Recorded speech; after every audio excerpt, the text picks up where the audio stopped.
Môže kniha predĺžiť alebo uľahčiť život chorým deťom? Organizácia muskulárnych dystrofikov je presvedčená, že áno. Ľudia s touto diagnózou sa dožívajú v priemere 25 rokov. V rozvinutom štádiu choroby sú úplne odkázaní na pomoc druhých.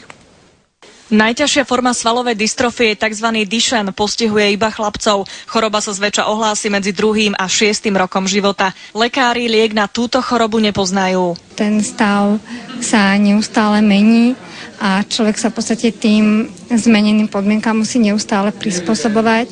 Zúfali rodičia často nevedia, čo všetko choroba so sebou prináša. Jediná kniha im môže odpovedať na mnohé otázky.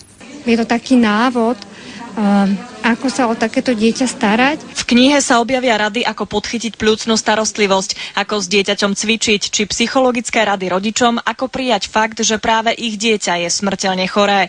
S diagnózou svalová dystrofia sa musela zmieriť aj rodina Zdeňka Haviernika. Začali sme bojovať a bojujeme o každý deň, keď náš syn chodí.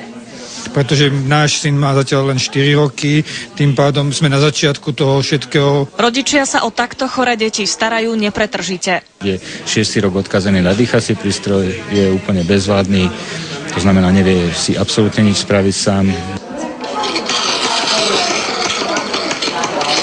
To je odsávanie hlienov, ktoré sa musia odsávať, keďže tým pádom, že za ňou dýcha prístroj, tak nedokáže ich vykašľať, nedokáže ich vlastne sa ináč zbaviť. Kniha plná otázok a odpovedí by sa mala do rúk rodičom, ale aj lekárom dostať bezplatne po novom roku.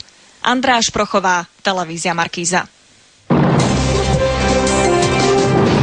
Aj tieto príspevky vznikli na základe vašich námetov. Naši reportéri sú vám vždy na blízku.